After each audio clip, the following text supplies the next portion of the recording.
All right, guys, we're gonna see how this works. I said, fuck it. Let's see if I can do this from my phone. Let me know if in the chat if you guys see me. Oh man, yeah. So I got a message that there's a whole area that's out of internet.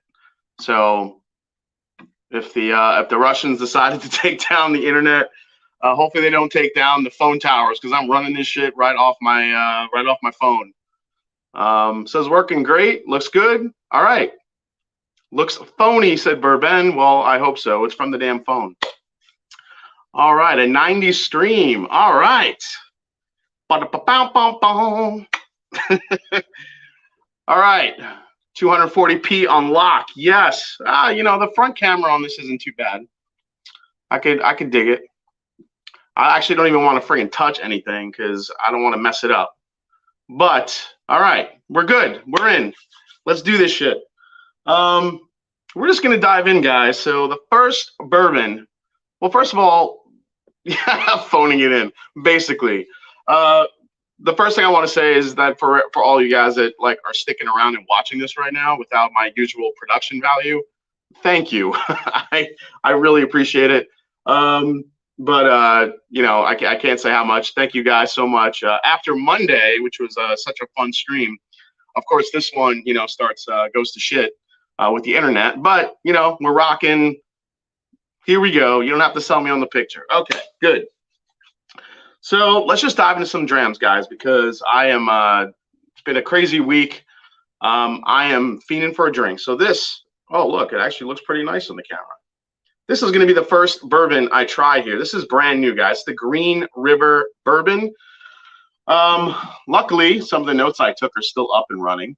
So Green River Distilling announced the launch of their new flagship Green River Kentucky Straight Bourbon, aged a minimum. Now, there's no age statement on it, but it is a minimum of 5 years. So there you go. Phone home. This is how guy, if I get attacked in my basement, you'll know why. Yeah, Green River. Green River Killer. So Green River Distilling has a pretty crazy history. I haven't gotten a chance to dive in too deep yet, but here's kind of the cliff notes. Founded in 1885 by John W. McCullough. At the time, it won many international awards. It was known by the slogan, "The Whiskey Without Regrets." The whiskey was envisioned with the help of the McCullough family, and now 8th-generation master distiller Jacob Call makes the Green River Bourbon of today. For the first time in more than 100 years, Green River is back. So select retail locations in Kentucky for this one, guys. Let's see. MSRP, $35. I want to thank Justin, one of my viewers, for helping me grab this bottle. So if you're watching, thanks so much, man. And also $35. Additional rollout expected in Tennessee, Missouri, Indiana, and Northwest Florida. So yeah, I'm excited to try this one. So mash bill, 70% corn, 21% winter rye, and 9% malted barley, malted 2- and 6-row barley. So all right, let's try it. Here we go. Cheers. Thanks for hanging out, man. Guys, I mean, just crazy. 152 hanging out in here. Shit.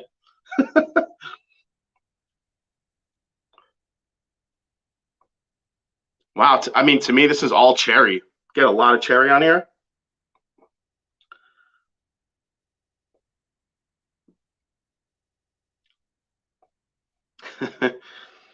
Let's see here. Yeah, cherry. Yeah, nice cinnamon note. A little bit of nuttiness. It reminds me a little bit of like a Heaven Hill type thing, but you get more citrus. There's a little more higher rye here. There's a mintiness to it. I'm getting almost like a fresh mint. Man, I mean, I'm digging the nose so far for $35. Here we go. Here we go. Cheers. Cheers. Thanks for hanging out.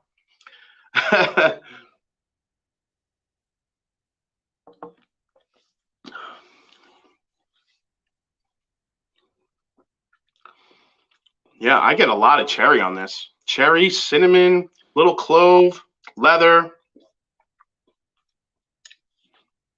Again, that mint.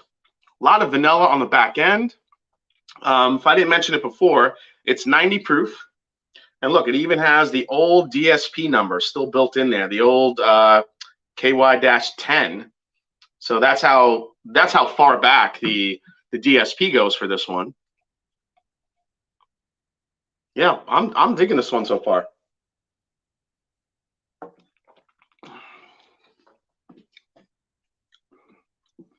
Let me unplug this.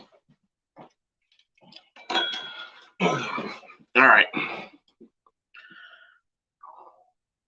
You know what? This is really nice bourbon. I am not hating on this at all. This is,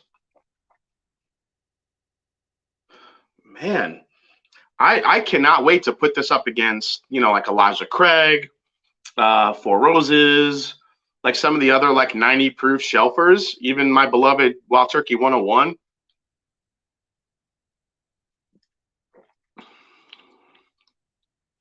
I mean, it gets a little bit thin as you sip on it, but the cherry and the cinnamon, I think, is what really makes this stand out. I mean, for 35 bucks, this could be like another just like daily sipper in the rotation if you just want to kind of taste something different. Again, it's not going to like blow your mind, but I mean, for 35 bucks, I mean, I think this is a little bit more balanced and a little bit, what's the word? A little bit more complex than I would give to like an Evan Williams or something like that. There's a little bit more going on here. I'm getting more chocolate as it comes out, and I think that maybe is the barley mix, possibly. Bourbon of the Week sent me. What's going on, man? I can still see the chat a little bit.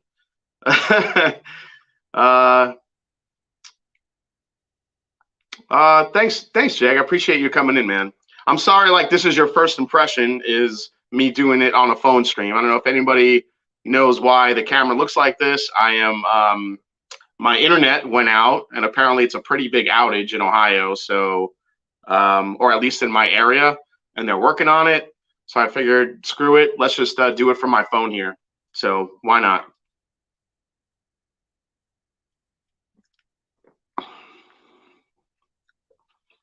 Yeah, this is a nice bourbon. I think for something, you know, 5 years, a little bit up. I'm glad that they waited because it's definitely got a nice balance of flavor. Green River, guys, for 35 bucks, this could be, you know, I would put this up there like against like 17, the newer 1790, what do you call it? 1789 from 1783. Sorry, I'm mixing all my years up. 1783 from Evan Williams. I think that could go right head to head with it. Nice bourbon. I dig it. All right, next one up. Got a special one for you guys. This one, I don't even know if this is out yet, but that Green River reminded me of an apple brandy. You know what? I could see the apple on there. Yeah, but I'm totally digging the. I'm getting a lot of cherry. I don't know if it's going to become more apple over time, but yeah, a lot of vanilla, a lot of cherry, almost like chocolate covered cherry type shit going on. Soda called Green River, and Drum, how that stack up against Eagle Rare. I think Eagle Rare, you know what? Maybe we'll do a little bit of a comparison a little bit. But I want to get into this one with you guys. So I got to thank Brian Tracy over at Sagamore for sending this over. This is the new Sagamore Spirit Rye finished in rum. It's a rum cask finish, rye whiskey. Ooh, look at that. Oh, the lighting actually looks still pretty good in here right now. Not too bad. What's up, Jeffrey Wack? Yes, it's happening. Brent Bailey says, I just got my Sagamore Mazer White mead cask aged in the mail. Very cool. Oh, awesome. So this is a batch 1A finished in rum barrels, a blend of straight rye whiskeys. It says on the back, we aged our 5- and 6-year-old straight rye whiskeys in hand-selected barrels from South America and Jamaica for an additional 10 months, and then blended them back together. The Jamaican rum barrels contribute notes of, I don't want to read that yet because I want to see if I pick anything up. So here we go. All right, so Sagamore Spirit, one of my favorite rye whiskey companies right now. Just, I think they're just killing it with everything they do. The double oaked, everything that they're working on. Wow, you definitely get a big punch of the rum, guys. Oh man, pineapple and maple syrup, pancakes, like pancakes, maple syrup. The rye is, I mean, the rye's there, but this has a pretty, I would say, a pretty heavy rum influence.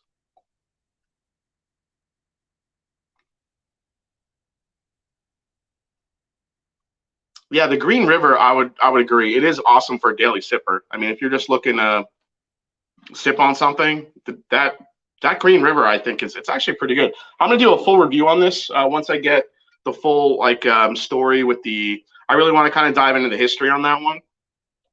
It's one that I've been, kind of checking out here and there. So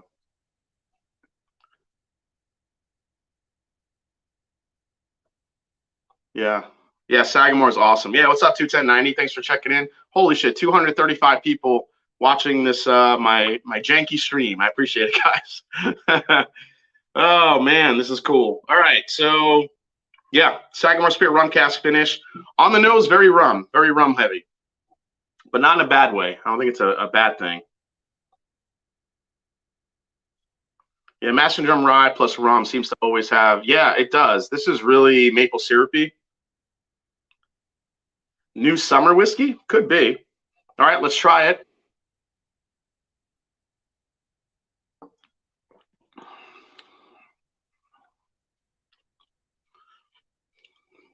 Ooh, wow. All right, so you're right. You're right at 98 proof on this. A little bit under 100. Damn, that's nice. It's very. You have a lot of sweetness here. So if you don't like a sweeter type of rye whiskey, this probably won't do it for you. I think that if you enjoy more of the more of a sweeter rye profile, and obviously if you like rum, this is going to do the trick because you get pineapple. There's a little bit of banana in there. There's pancakes. There's maple syrup, and then right on the very end of it, you get like this that the rye citrus that you're kind of used to. But it's not overly spicy though. This is definitely a much sweeter rye profile here. No, this is a completely different than the seagrass. The seagrass, I think you get some of those notes, but the seagrass changes like crazy over time. This is just very kind of on the rum side. You know, I'm not getting like the apricot or any of that that I would get that you would get in the seagrass from that apricot brandy finish. This one is definitely more on the rum, maple syrup, banana, pineapple.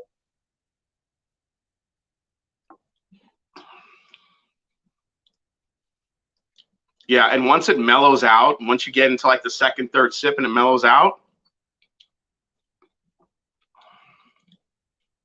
yeah, here comes the yeah, all the citrus on the back end. The spiciness is really mellowed here, guys. So again, if you like a spicy rye, I don't think this really brings the spice after a few sips. Yeah, what's up, landlord? I am on. I'm just working off my phone. Oh, a little spice there, actually.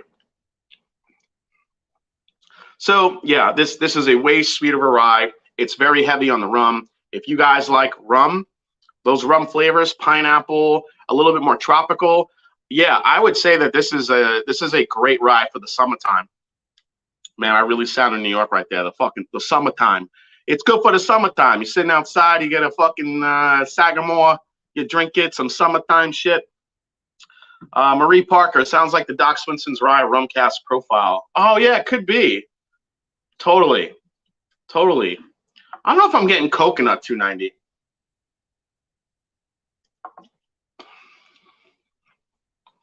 Could be a little coconut there. A little bit of Captain Morgan shit going on. But yeah, way sweet. I mean, This is great to drink straight, but I think if you like put this in some kind of summer cocktail, man, it's probably ridiculous, but it's good. But again, this one for me, I believe this is going to retail for about, I'm trying to remember what he said, 60, 70 bucks maybe. But yeah, again, if you like a sweeter rye profile, if you like those rum characteristics, this is definitely worth the pickup, guys. It's good. But again, for those of you out there that like a spicier rye, that's not going to do it for you. It's just way on the sweeter side. Oh yeah, the Sagamore tequila finish. Yeah, that was crazy. That was a really crazy finish. I totally agree. Just dropped Jefferson's Reserve Rye Cognac finish in single barrel this week. Love to hear your thoughts. The OHLQ, I had a sip of one of those, and I definitely like the single barrel well over the standard release of the Jefferson's Cognac. The Jefferson's Cognac to me was good, but it was like drinking just like trolley peach rings. It was so peach heavy to me. The single barrels had a little bit more complexity to it. So I definitely, as the one that I tried, I don't know how many they released, but the one that I tried was way better than the standard release.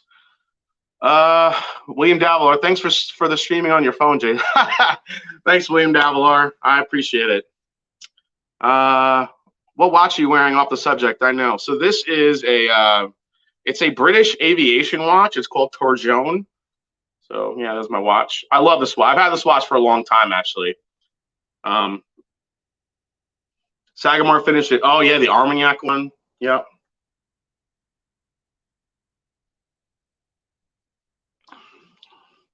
This is one of those whiskeys where you could just sit here and keep drinking it, and then by the time you realize it, it's like the bottle's gone. It's that easy to drink. That's really good. I mean, I love the cognac finish one. The port finish was really good. The Armagnac one was unbelievable. Sagamore knows how to finish whiskeys, man. They never go too far. So I really dig it. Are you a watch aficionado? I can't say I'm a watch aficionado. I do love a good watch. I love watches. I have a lot of watches, but you know, well, I have like a few that are just kind of like everyday watches, and I have like three, like, I have like a Movado, and then I have like one, a couple of higher end watches. But I feel like if you're going to spend the money on a watch, like a couple of my dream watches are getting an Omega and getting a Breitling. So I'm hoping to get, maybe those one day. So we'll see. Hey, Abby, who inks is here. John Krantz in the house. Holy shit, 262 people watching this bullshit. Awesome. Awesome. All right, we're going to move right along, guys, because we started a little late here. It's 10 o'clock already. I don't know if I'll get into the blind tasting. I'm going to try here, but let's I'm going to stop yapping, and I'm going to, I'll skip one of these bottles. And I'm going to dive into this one right here. This will be interesting. So this is the American Highway Reserve. There it is. I want to thank Ron Miles. I think he's in the chat for grabbing me this bottle. So the American Highway Reserve. Now, this is a special release out of Bardstown Bourbon Company in collaboration with Brad Paisley. Brad Paisley, the popular country singer. So American Highway is a, you could, I guess, label it as a celebrity bourbon, a celebrity whiskey. It retails for about $100. But it's made with Bardstown Bourbon, from Bardstown Bourbon Company. Now, the gimmick on this one, not every one has to have a gimmick, but this one is no short of gimmicks here. So it's named American Highway because a portion of the whiskey the young spirit was loaded onto a 53-foot semi-trailer labeled as the Rolling Rickhouse, which followed his 2019 nationwide tour for 7,314 miles across 25 states. The gimmick here is essentially like a land-based version of a Jefferson's Ocean bourbon. So instead of the bourbon rocking on the boat, now it's in his trailer rocking around, and as he goes on tour on his truck. Now, as far as the blend goes, the unfortunate thing on this bottle is, unlike these bottles, like Bardstown Bourbon Company, where they tell you everything that's in the bottle, this one doesn't. It doesn't really tell you the components, but luckily Bardstown Bourbon Company does elsewhere. So 28% of this blend is a 3-year, 70-21-09. 25% of it is a 60-36-4. That's the wheat. So 70-21-9. So that's a high rye 3-year-old bourbon. The other 25% is 60-36-4. So higher rye bourbon. 24% is a sourced 13-year 74-18-8, and 23%, guess what's back, baby? The 15-year 78.5, 13, and 8.5. So you have 3-year, which is Bardstown Bourbon Company's own distillate. You have 24% 13-year 74-18. Let's just say Barton. And then you have that 23% 15-year, that 78.5 mash bill, which was the Jim Beam Tote whiskey. So there you go. Let me go down here. I missed the green. Todd, I was a fan of the Green River. I really liked it. A lot of cherry and cinnamon to me. I really dug it. Totally did. I'm so on this bottle. It says Bardstown. Oh, look, I could freaking do this shit. Oh, it's awesome. You just have to see my big ass arm here. I got to make sure I don't. Yeah, it's kind of, yeah, Gary Franchi. This is a perfect way to say it. It's kind of like Fusion Deluxe. So Fusion, which I actually have right here, is a blending of younger and older whiskey. So it's some of Bardstown Bourbon Company's distillate with some older source distillate. So what you have here is essentially the same thing, but with that gimmick of the bourbon riding around on a truck. So I don't know. I don't know what to expect here. But yeah, I want to make sure I got that mash bill right. Yep, that's right. All right, let's try it. Here we go. So $100 for this bottle. Also, really quick, guys, the proof point 96. You're right at just under 100 again. All these brand, they're afraid to go to 100 proof.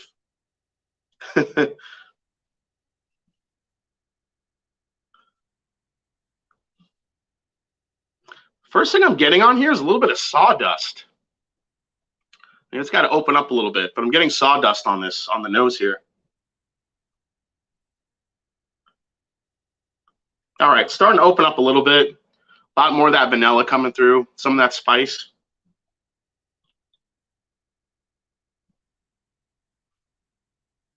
All right, we're getting somewhere. Get like sugar cookies, little brown butter. Man, it's sweet. It's got a very, very sweet nose.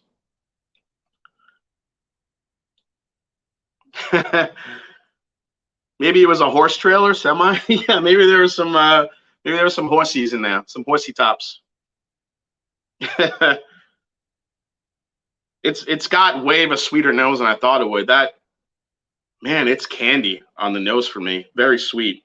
Again, this is just, I haven't tasted it yet, but this just goes to kind of keep proving my theory that this is where whiskey is going. It just keeps going to Landlord.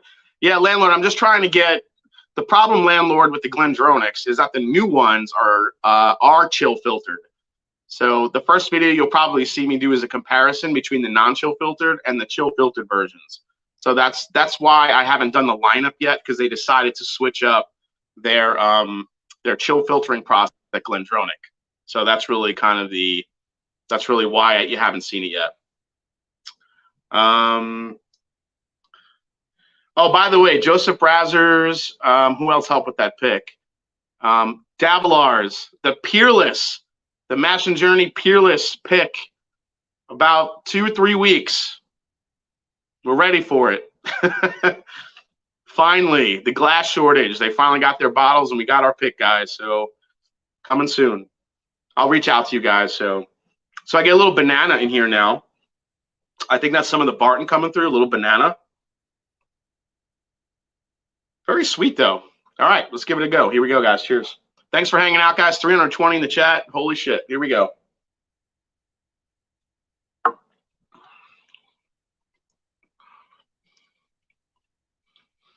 Wow, that was a lot of citrus on the palate. A ton of orange, lemon. Ooh.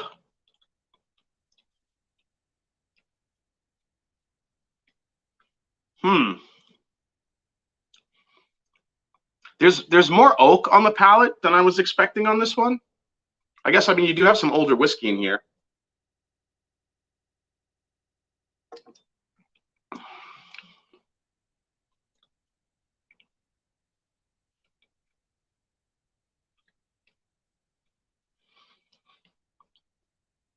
I don't know, maybe I'm messing with my own head because we were talking about peaches earlier. I get a little peach on here.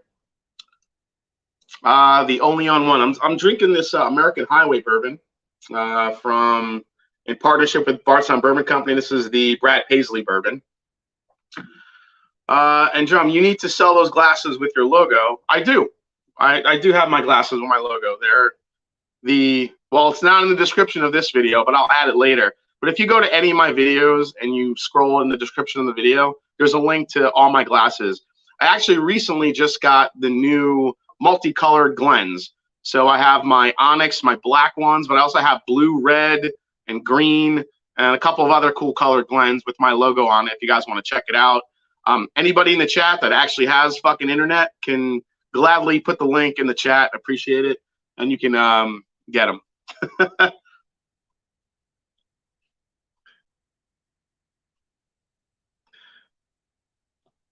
So it's where like the nose has gotten like less sweet, more of the sawdust is coming out, more of the oak.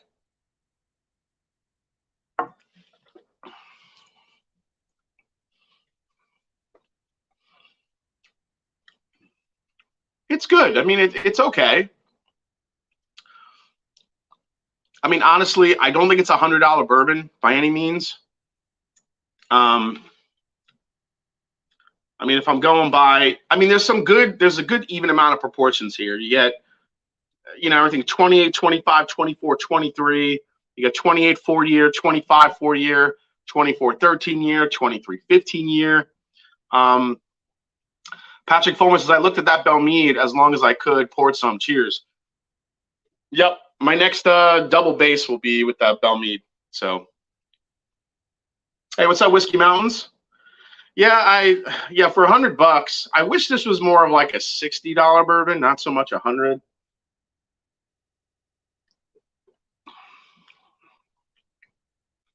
It's good. I mean, it drinks a little light. It's a nice balance. It's sweet. I think this will appeal to a lot of different palates. But for me, I want more punch. As I was saying earlier, I just think this is kind of an indication of where bourbon is going.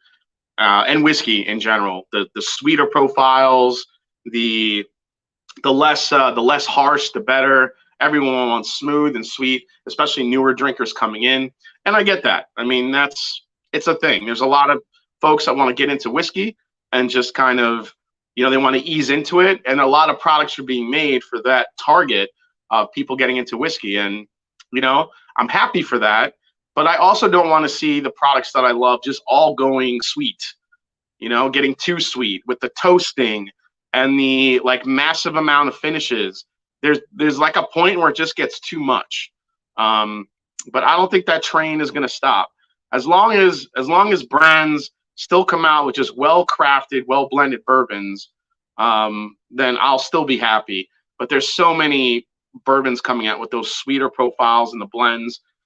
And I get it, but it's just driving more people into the whiskey world, which, you know, I can't be mad at them because without them, I wouldn't, you know, still have this channel. So I appreciate it. All right. So what time is it? 10:14. All right. Good time. So what I'm going to do here is I'm going to try this next, speaking of Bardstown Bourbon Company, triple blended stave finish. Now, this was one of Fred Minnick's, I think, top 10 bourbons of the year. I think he named it.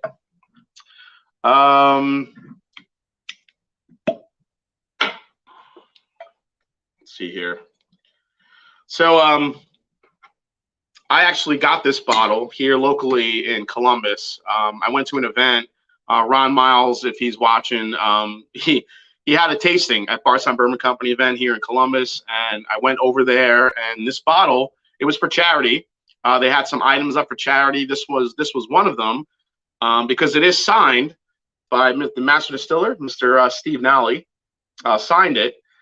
And yeah, I won it. I wanted this bottle because I didn't buy it when I was at Bardstown Bourbon Company like an idiot.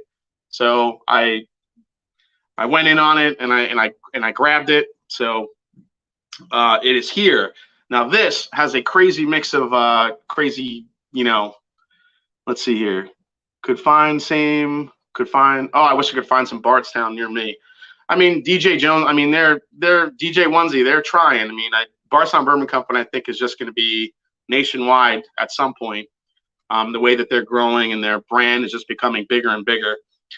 So, all right, so Bardstown Bourbon Company, triple stave finished. So it's got a crazy amount of shit going on here. I'll try to run through this as quick as I can, guys. All right. So this is the original blend that's in this whiskey. 45% 7-year. Let's see, 51% rye. That's a 7-year rye from NGP. So you have a 7-year rye whiskey, but it's a low rye. It's not the 95.5. This is the 51.45 4% rye.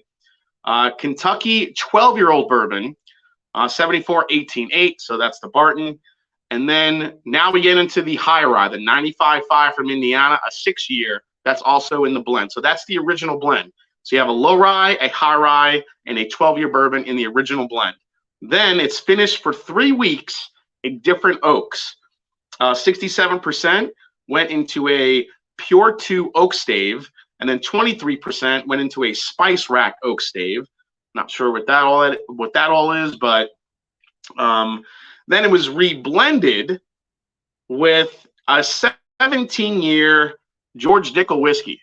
So the 17-year Dickel that Bardstown Bourbon Company has been using, they kind of reblended it with that after it went into the finishing with the 2 high rye. I mean, there's a lot going on. I mean, if you guys look at the card, I mean, that's the entire blend. That's like the whole pathway of how they did it.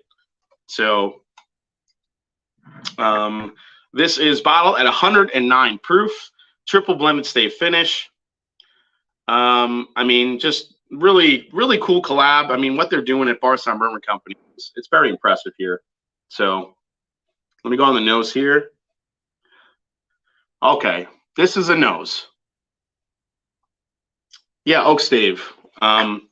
So think about it in the way that I guess like Maker's Mark does their stave finishings, but they just use different oaks. So type was a Sweet Shop oak stave, and then charred barrel. I would have to get some more info on that, but it's basically a toast. They kind of did 2 different toasts on this one.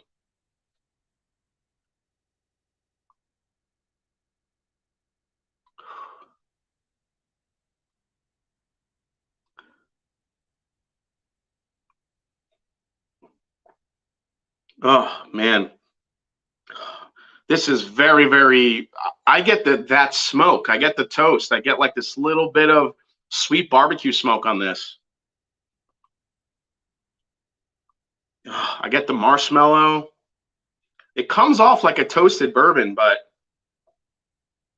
cinnamon spice. Definitely the oak is there.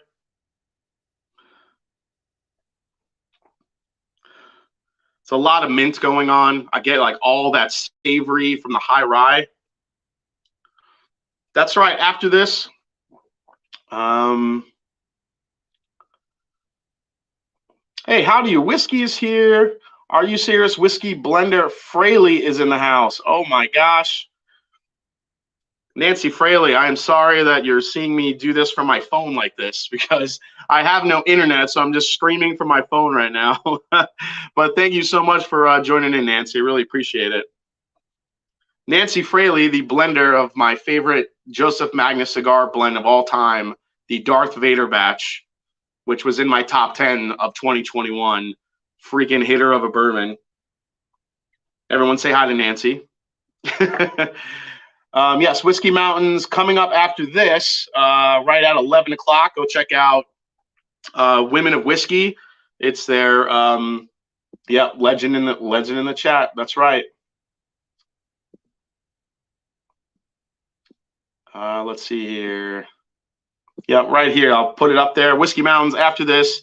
It's a criminal and cocktails episode. Those are always a lot of fun. So definitely go check it out.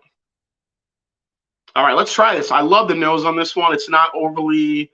The thing that scares me about kind of these toasted bourbons is the finish. Let's see how this one holds up.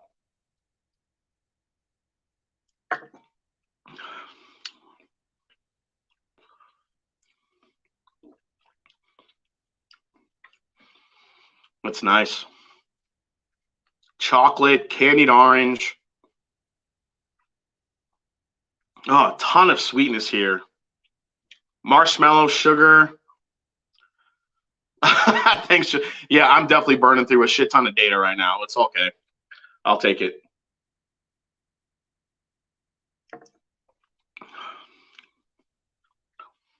Ooh, holy hell.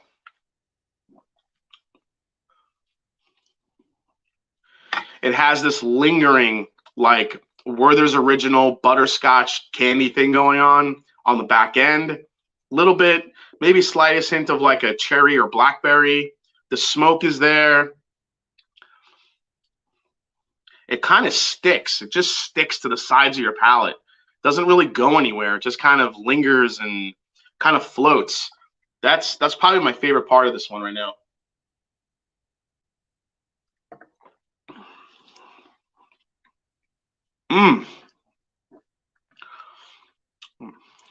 Yeah, I could see why Fred liked this so much. This is good. I mean, it's a $200 bottle. Oh, thanks, Richie Z. Appreciate it, man. I mean, this is it's very rich. It's like slightly drying on the palate. I think usually the toasted oh, what is Fraley saying here? Nancy Fraley. I'm having some J. Henry and Sons limited edition anniversary blend at 61% ABV this evening. Nancy, can you what? You can't just drop a bomb like that. Send me some of that shit.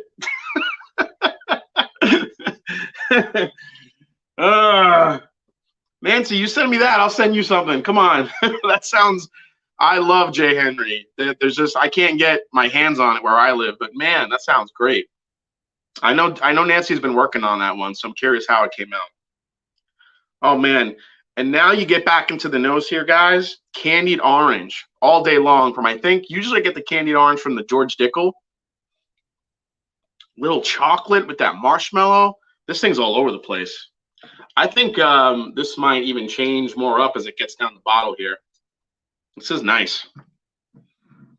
That's a deal. All right, whiskey. All right, Whiskey Blender Fraley. Let's do this.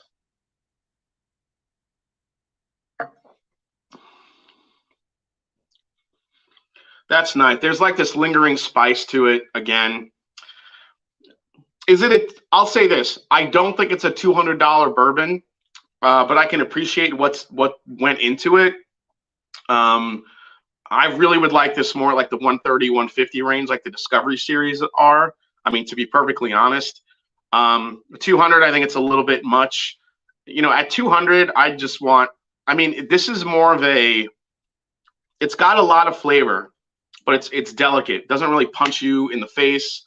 There's a lot of little small intricacies going on here, but I don't know. If it was a little bit bolder, I could see, you know, spending that type of money on this, but I don't know. There's just, it's good, but man, I think it's more like 120, 130 good. I don't know if it's $200 good, but it is a damn good bourbon.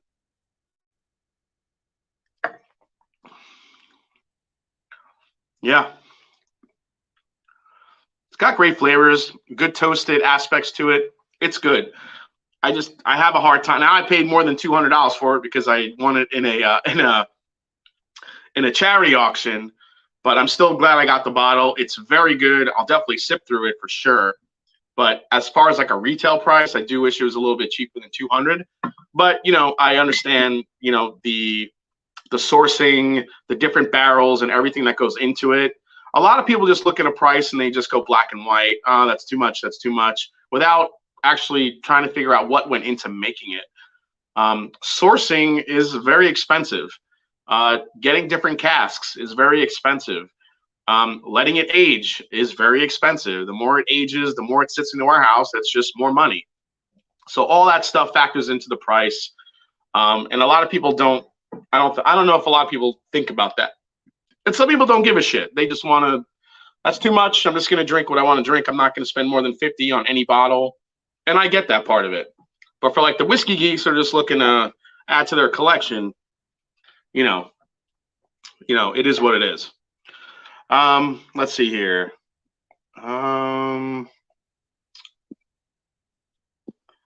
Whiskey, some of you were telling me, oh wait, hold on. Let's see here. Am I doing good sipping on Ardbeg Wee Beastie? I like Ardbeg Wee Beastie. If you like getting kicked in the nuts with Pete. Looking forward to the own juice. I'm sure about time for release, right? Yeah, it's getting close, tight cuts. But I think the plans for Bardstown Bourbon Company, they're not going to release anything, I think, less than, I think the cutoff was 6 years old. So should be getting there soon. I think they're going to be releasing a couple products very, very soon. So I would keep an eye out for it. Master Drum, I would rather have one great bottle than 3 bottles. Well, yeah, I totally agree with you there. Yeah, exactly. They pay taxes every year. It sits in every day it sits in the rick house. Okay, let's see here. Nicholas Feltham, I just finished reviewing the Bardstown Triple Stave finish. So for a quick review, guys, Bardstown Triple Stave finish, absolutely delicious bourbon. I don't know if this is still available at Bardstown Bourbon Company, but like I said, it's pricey. It's $200. I don't think it's worth $200, but also it kind of falls in the line of like the Barrel Seagrass 16-year. Like it's definitely overpriced for what it is, but if you pay the money, you're not going to be disappointed in it. It's a really, really good, especially if you like toasted whiskeys, toasted bourbons. Sagamore Spirit Rum cask finish, delicious. If you like rum, it's a sweeter rye. If you like a spicy rye, run the other way. If you like banana, pineapple, maple syrup, along with some citrus and a little bit of spice, then you'll dig this one. Let's see here.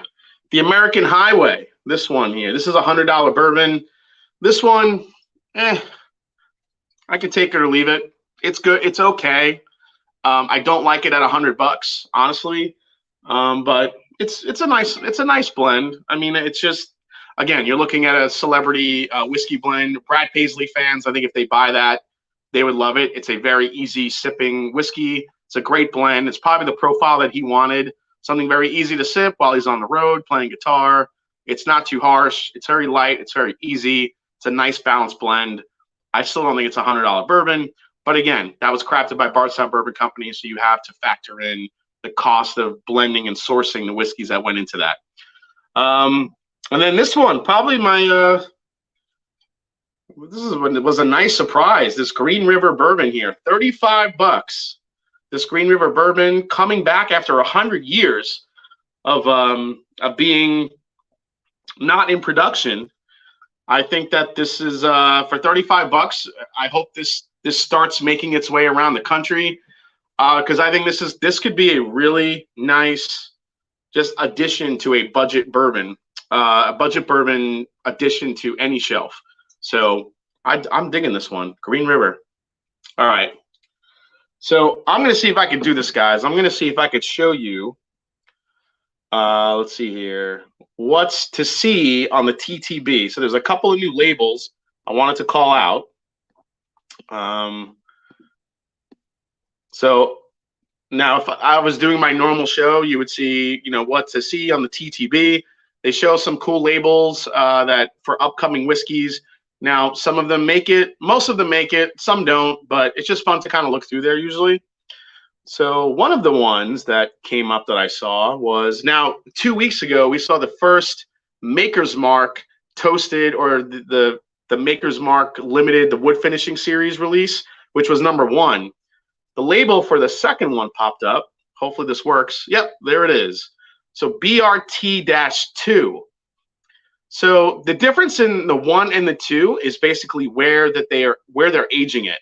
So BR-2, if you look on the back label here, I can't even read that. So maybe you guys can.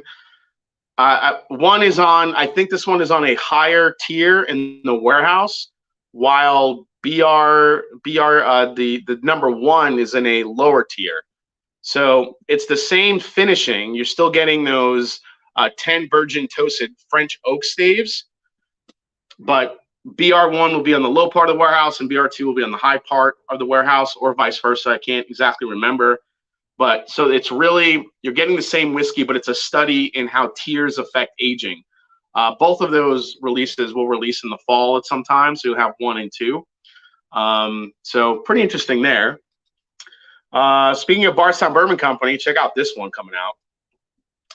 This is the Doisy Diane blend of straight bourbon whiskeys finished in Sauternes barrels and toasted oak barrels. So really interesting combination. Toasted oak, so we just tried something that was somewhat toasted, and then on top of that you have a Sauternes finish, which is a sweet French wine. So interesting, you know, finish there, combination of finishes. Interested to see how that goes. So that one's kind of cool. Let's see here. Chattanooga, one of my favorite distilleries. They're coming out with a Founders Edition. This is a 10th anniversary blend. I couldn't find any details as far as what's going in the blend, but there are three different whiskeys that they make that are going to be blended into that 10-year anniversary blend. So pretty cool there. Blount Brothers Distilling is coming out with a 7-year-old cigar blend. Now this is pretty interesting. Nancy Fraley is in the chat. I think Nancy Fraley, she started the cigar blends, and now we've seen some other whiskeys coming out with a cigar blend as well. Unfortunately, from the labels that I saw, there was no mention of what.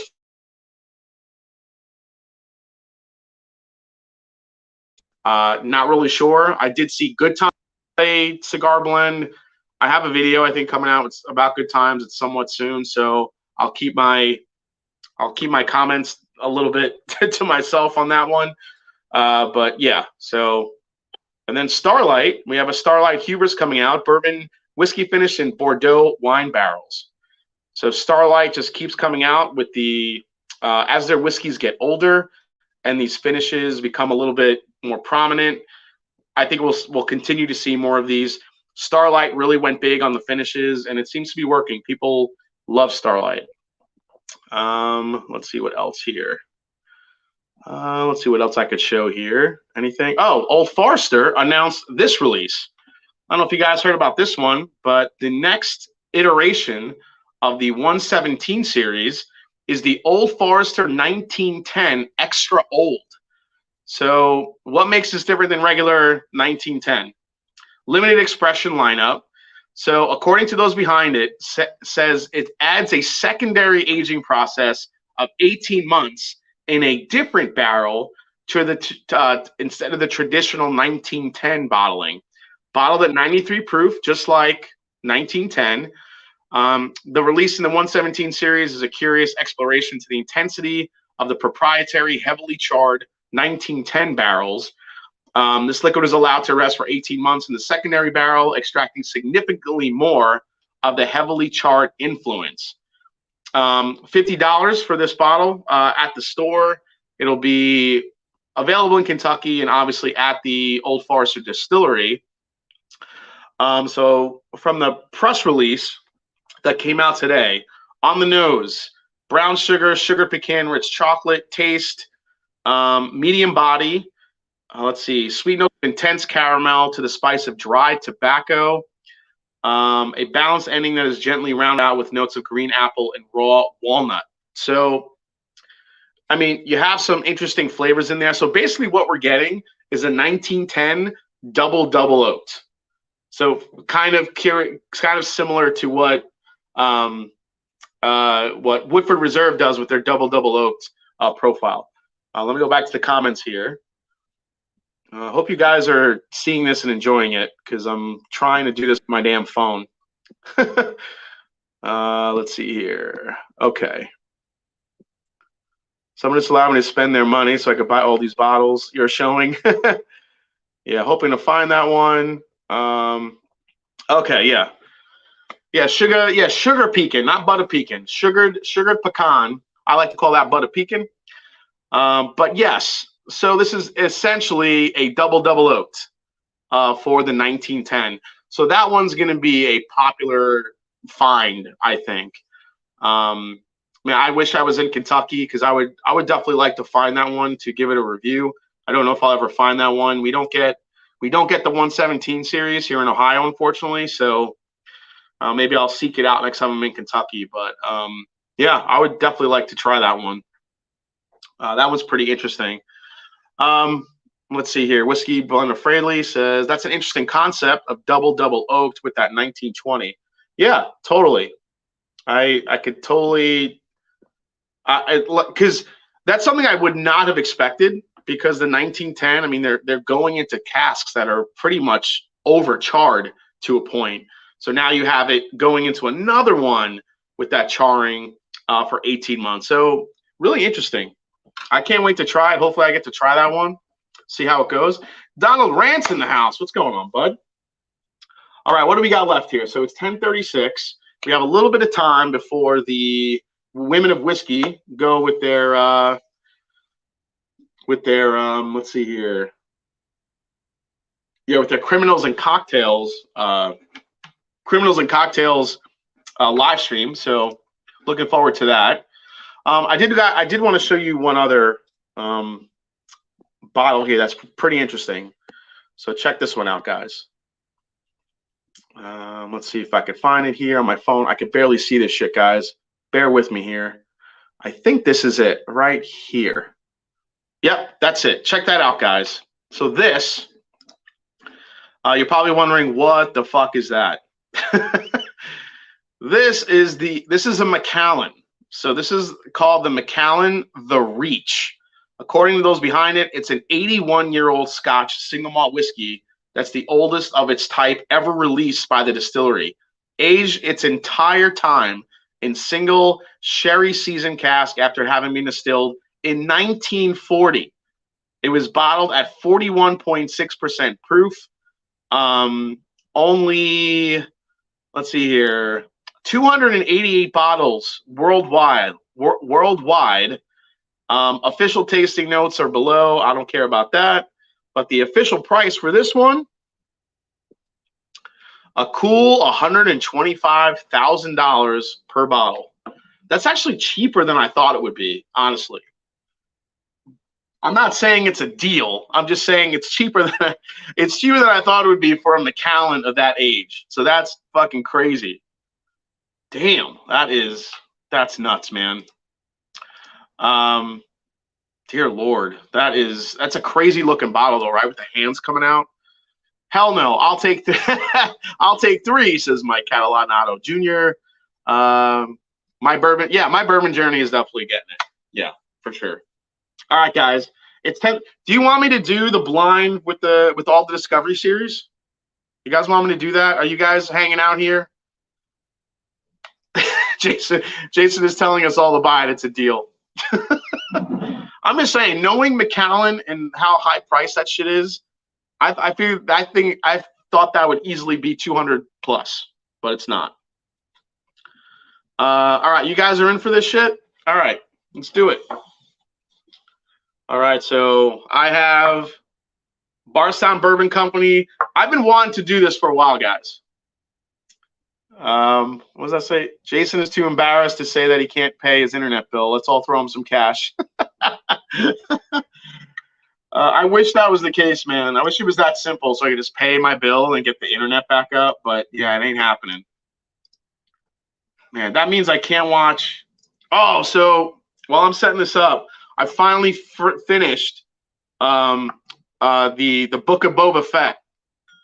Dude, it was so fucking good. It took a little while to get there.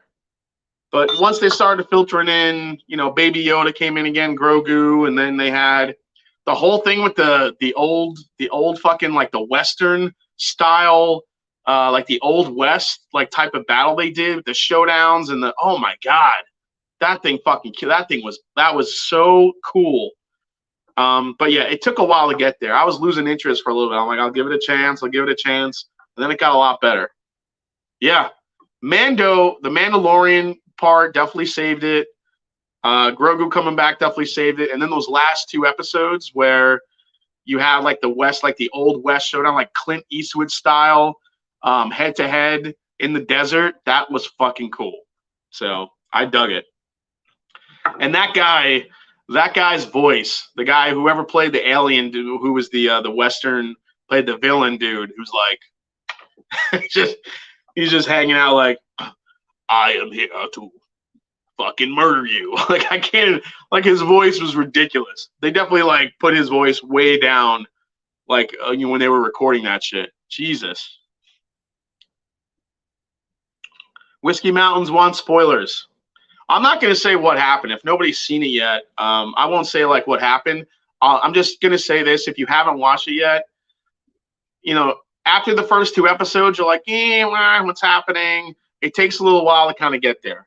But once you hit like the middle episode and the rest of it, it really just becomes really, really good. Okay.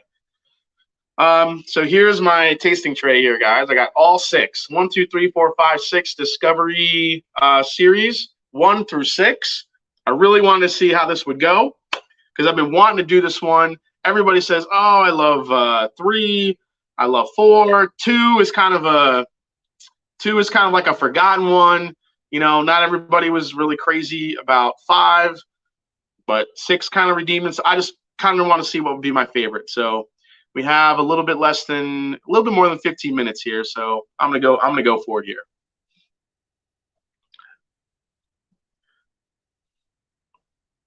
Oh man, I love these Discovery series, man. The nose on these are so sweet.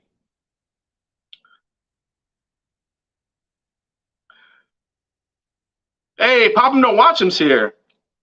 When me and that show I felt about Mandalorian, a bunch of related episodes. Oh, I missed it. Damn it. Still can't believe they put Baby Yoda in that cannon and then shot him like a bullet into the big sky. Oh, shit. Ron Miles. So Ron Miles with Bardstown Bourbon Company. Thanks for hanging out, man. I thought 3 was the best until Danny blinded me and 7 beat 3. Dude, you can't talk about 7. I don't even have 7 yet. Ron Miles. Look at Ron. Ron dropping nuggets from the Bardstown Bourbon Company heavens. Just like, yeah, 3 was my favorite, but guess what? 7 beat it. 7, which isn't fucking out yet. Dude, you can't just do that. I'm only messing with you, Ron. I love you, man. All right. First one here. I'm not going to nose them too much. I'm just going to dive in, guys, and let's see what we get.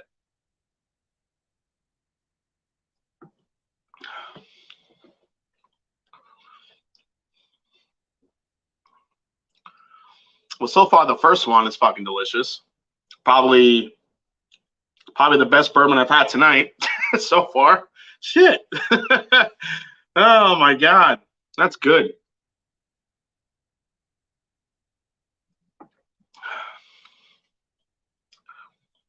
Master Drum, who would have thought that Dark Saber would be so worthless? Yeah, right. No spoilers, man. Good night, JG. Thanks for Miss 3, Miss 4, bought 5 blinds. So pissed. Oh shit, Nicholas, that sucks. Hey, Darrell Stewart's in the house. Hey, Mark Emenecker's here. What's going on, man?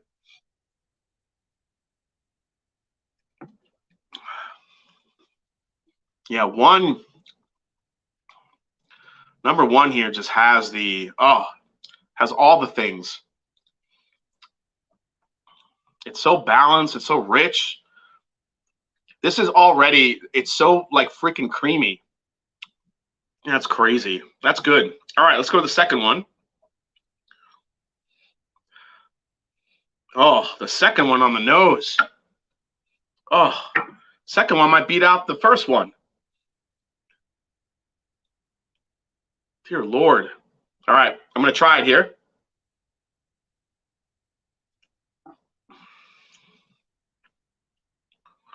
Oh, this has a lot more. Ooh, there's more heft to this one. More oak, more depth of flavor.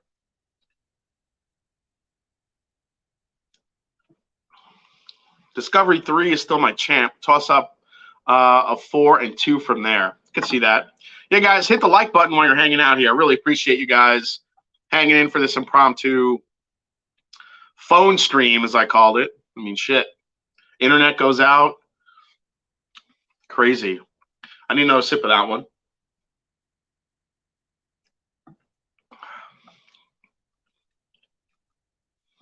Ooh. This one has spice to it and richness, and yeah, I think I already like that more than one. All right. Let me go for some water here. Hey guys, the Grinch made it. Say hi to my Grinch mug. I know it's not Christmas time, but I love my Grinch mug, so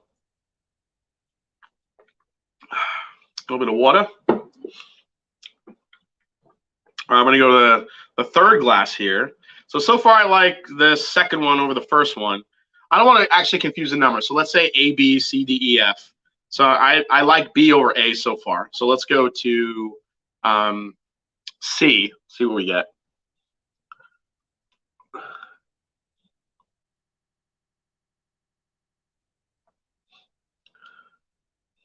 Oh man. And this one on the nose is, oh man, which one is better? I think B is a little bit darker and richer. I think letter C, I think it's a little sweeter. Let's try it.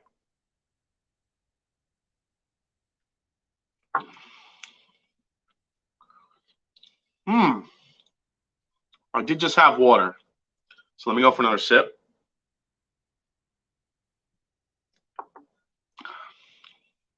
Oh,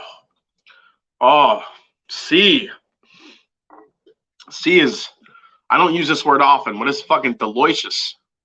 Delicious. That's like a little bit better than delicious. It's delicious. Man.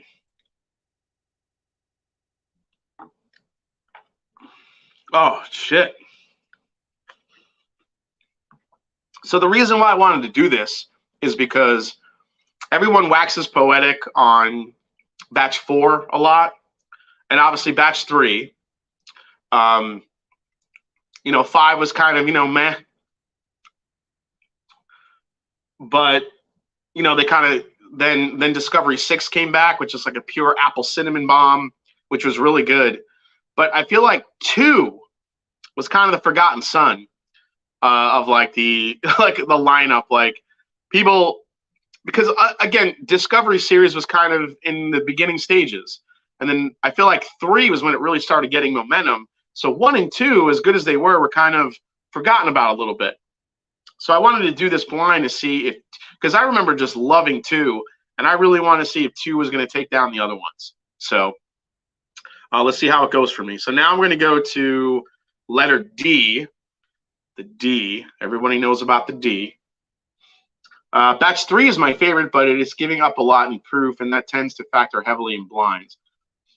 Okay. Good to see you too. Everything spicy. Everything's spicy. I know we got to do that chip challenge. We'll definitely figure something out. All right, this one on the nose. Oh, okay. This one's hard to hide. I'm just gonna say that it's hard to hide. What's in that glass? That's all I'm gonna say.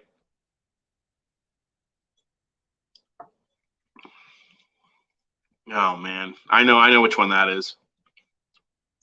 That's got to be 5. because I smell the Dickel, and it's just so flat on the palate coming off these other three.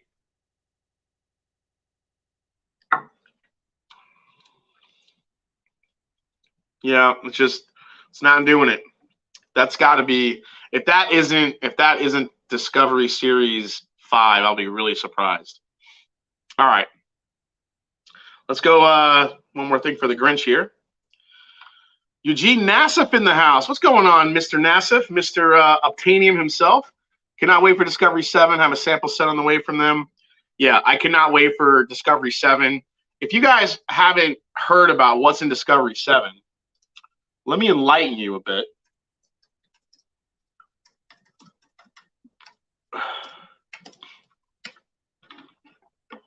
What am I doing? I can't even look it up. I'm typing to look it up like I have internet.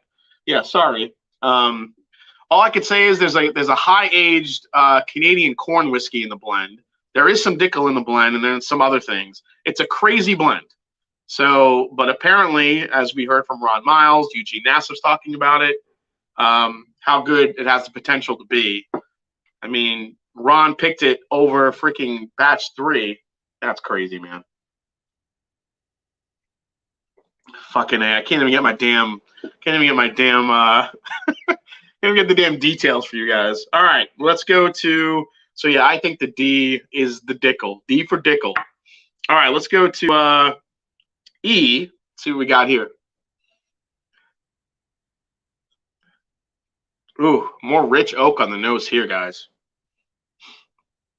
Oh, chocolate. Ooh, that's good.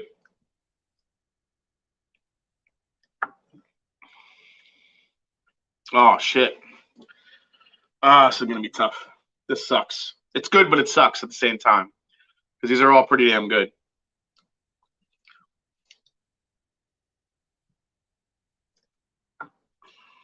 Pop them, don't watch them. In 2 weeks, let me know if you're available to come on the channel. I'd like to have you on. I want to send you a blind. We'll have a little bit of fun. Real quick programming note, guys. Next week, I will not be live on my oh, thank you so much, Bourbon of the Week. Thanks for the super chat. I will not be live next week. I'm going to be traveling for work and to meet in Texas, actually. Quick overnight trip in Dallas. So, actually, I'm going to be traveling there the day I do my live stream on Wednesday. I'll be back Thursday, so it's a quick overnighter for work. So I won't be doing my live stream Wednesday night. So if there's any YouTubers watching that want to, feel free to take my slot at 9 o'clock next week. Go for it. I really appreciate it. And I'll be back the following week. But I would like to get Papa No Watch him on, maybe do a blind tasting because he's been doing some great videos lately. Oh man, this one, letter D, has the oak, the richness. A little bit of nuttiness there. Super rounded. Oh man. Oh, and I'm getting just a vanilla extract punch right in the face. So good. Howdy Whiskey says I'm going to guess 342615. Okay. Master Jim, we will do a TNA live stream in place of you. No problem. There you go. All right, last one. We're going to E here. Ooh. Oh. I think I know what E is. Let's try it.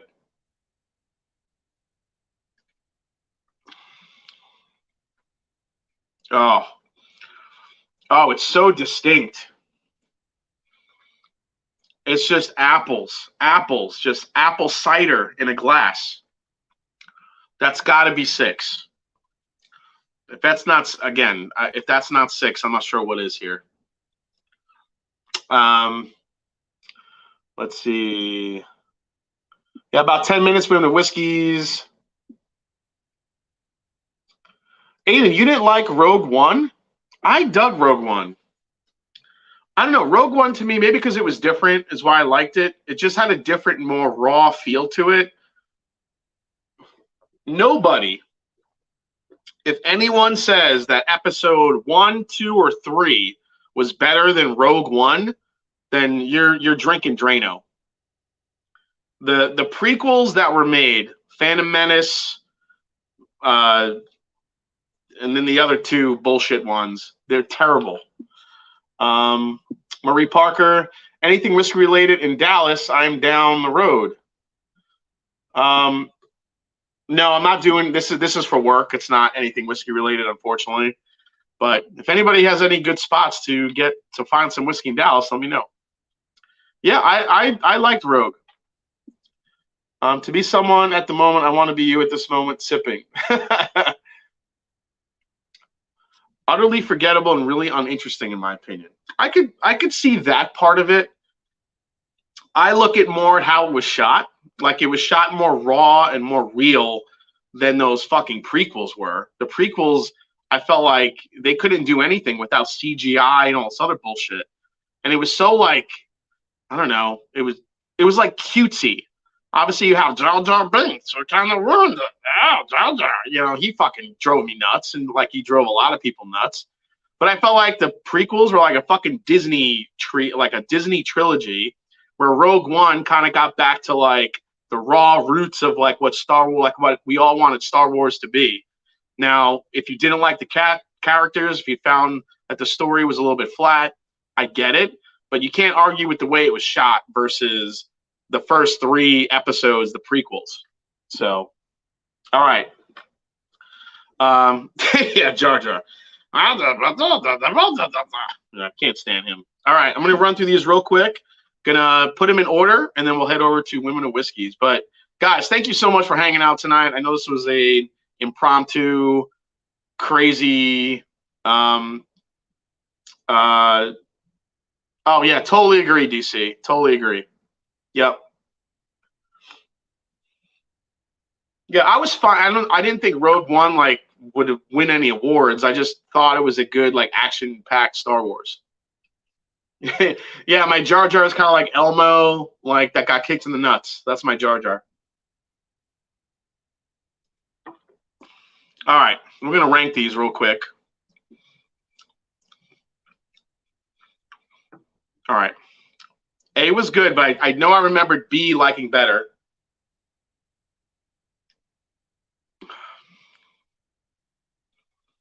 Yeah, definitely like B better than A. So A we're gonna kind of back up here. I'm gonna go to C.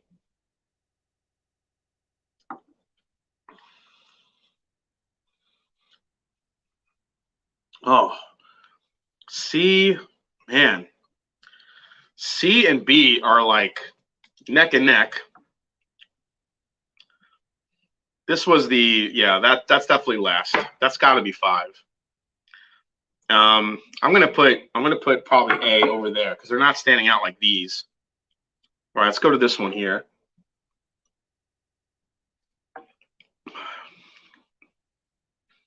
Man, I love the richness of letter E, and then F. F is just the apple bomb. All right. So it's really, so those 3, I think, although I'm not sure what A is. A was good, but it's kind of in between where the other ones are. I'm not sure what A was. I do know I like B, C, and D better than A, but I'm not really sure. Like, I really feel like I picked out batch 5, and I really feel like I picked out batch 6. Now, the other ones, I don't know what A is, so I'm a little scared to find out what that is. Let's see here. Disney Star Wars is garbage. Yeah, I mean, it just kind of made it so campy and just so light. I like the darker stories. Like that was I mean, if you look at Star Wars episode 1 and episode 4 and episode 5, you know, while 4 was kind of the first one and everybody went crazy for it, Empire Strikes Back, everybody loved it because it was dark and it had a really kind of an evil story behind it. Obviously, there was the climax at the end with, you know, I am your father. Good seeing you, bro. You have been helping me start my whiskey collection. I'm loving Woodford Double Oak at the moment. Looking forward to your next video. Thank you so much, Mike. And then, you know, 3, you know, Return of the Jedi, a lot of people didn't like because they brought in like the Ewoks and it got like a little campy and cutesy and stuff like that. And then I think like 1, 2, and 3 just like went so far that way. Even the episode 3 when Anakin becomes Vader, like even that was just, I don't know, the way it was done was just weird. I don't know. What's everyone's opinions on the, you know, the last 3 of the series? Did everybody like, you know, Rise of Skywalker and, you know, the series with Rey and Finn and did you guys enjoy those, or were those kind of duds for you too? I felt like that was somewhere in between the other ones. So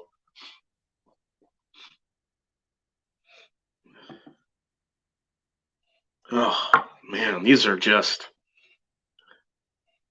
so good. I don't know which one to pick here. All right, quick sips, and then we'll call it a night.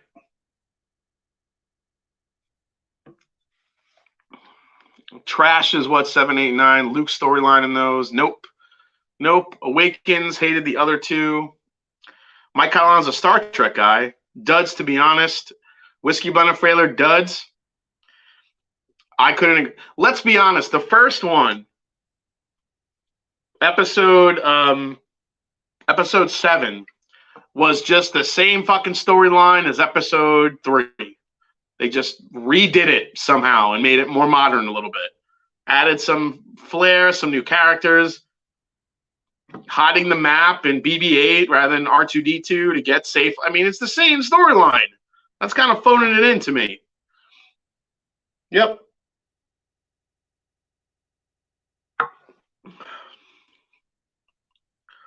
Whew, that's good.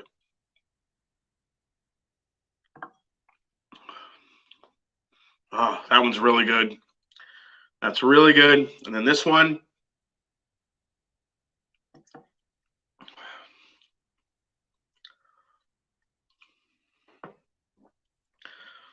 I think this is my number 1, whatever that is. And then you have these 2.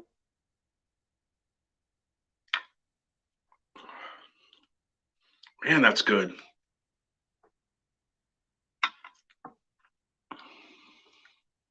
This one has a better finish. All right, I got my ranking. So we're going to stick it just like this. All right, let's find out, guys. Last place, and the one that I thought was the batch 5 Dickel monster. Let's see. Wait, hold on a second. Mash and Drum. Abrams needs to stick to making Star Trek movies. Yeah, I agree. Welcome to the Mash and Drum, where it's not about the Star Wars, it's about the people you watch it with. That's fucking right, dude. All right, last place. Nailed it. Discovery fucking 5. Last place. And that does not surprise me. Comes off flat, comes off a little too much of the Dickley. I don't mind the higher age Dickel, but again, they've used Dickel in other blends that have been way better. That palette to me, for whatever reason, just came off very flat. All right. This one I'm scared of. I don't know what this one in between here is. I'm not sure what this one is. Discovery 1, which I haven't had in a minute. Discovery 1 gets 5th place. And then we're going to go, okay, so let's go to now to 4th place here. This is where it got, so the 4th, so this one I thought was the Apple Bomb, which I thought was Discovery 6, which is delicious, but very apple forward. Nailed it. That is batch 6.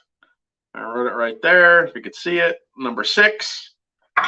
Now it gets interesting because you have the top 3 that I had a feeling were going to be here: 2, 4, and 3. So 2, 4, and 3, or 2, 3, 4, however you want to say it, are in the mix here. Let's see which one came out on top. Have no idea. No fucking way. 3rd place. 3rd place was 4. So 4 got 3rd place for me. You really can't see it. Oh, yeah, you kind of see it there. There's number 4. Number 4 got 3rd place, which means 2 and 3 battling for 1st and 2nd. 2 took out 4. That's kind of a big deal to me because I loved 4 for so long. 4 kind of overtook 3 for me, I thought. But in a blind, 2 and 3 kind of came out. Here we go. Oh my God, what?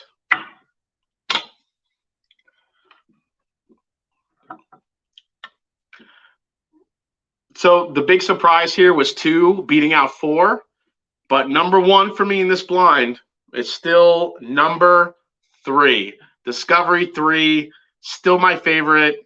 The spice, the balance, yes. And number 2 takes out 4 and is just, dude, number 2. If any of you got number 2, I mean, you got in a good one on the Bardstown Bourbon Company Discovery series really early on. So really fun blind. I might do this another time on my own just to see how it goes. Yeah, Discovery 3, just BTAC level stuff. I think at some points, Discovery can go head to head with some of the BTAC stuff. I mean, honestly, I think the one monster of a bourbon in BTAC is the George T. Stagg. It's very hard to replicate that. 15 years, Buffalo Trace. It's hard to compete with it. Really, it really is. I think William Weller can have good years and bad years. Handy is a 6-year-old bourbon, a 6-year-old rye whiskey. I think there's a lot of rye whiskeys that can take out Handy. Saz 18. I haven't tasted that in a while, so it's hard for me to kind of give feedback on that one. And then you have the Eagle Rare 17, which is really hit or miss some years. Some years it could be really, really oaky, oak heavy, medicinal cherry. Some years it could be that really nice sweet spot. But I just feel like with all the bourbons and all the whiskeys that are available in today's market, like me and probably like you, just kind of getting sick of the chase of all that Buffalo Trace stuff. I feel like people are starting to realize that there's a lot of good whiskey out there. You don't have to chase all that shit all the time. There's plenty of good whiskey available on the shelf and available at distilleries that you could try, including all these Discovery series. So with that, thank you guys so much for hanging out. I'm going to go check out what happens with my internet. If you are patrons right now and you guys feel like chatting, I'm going to go in the video chat and hang out with you guys a little bit. For those of you who have thought about becoming a patron, we have some of our new barrel picks coming out, including Peerless Rye, Peerless Bourbon, our High West Brandy Cask Finish, our Sagamore Spirit. This pick right here is coming out pretty soon. 2 ASW Duality malt/rye picks. We have some great picks coming out. So if you haven't thought about joining Patreon, please do. Once my internet gets back up, I'll put all the information on the bottom of this stream so you guys can click on it. And what can I say, guys? Thanks for hanging out with me tonight. Sorry for all the internet issues. I hope this went off. I hope this looked better than I think it did. It seems like you guys were able to hear me and hang out. We had over 300 people in the chat at one point. So thank you guys so much for hanging out. Nancy Fraley hanging out in the chat. Eugene Nassif, Ron Miles. Thanks all you guys for supporting the channel. I will be off next week, but keep an eye out for my next videos. And as I always say, it's not about the whiskey. It's the people you share it with. So cheers. And I'll see you guys next time in a couple weeks on the Master and Drum, hopefully with Pop and Don't Watch 'Em. Cheers, guys. Take care.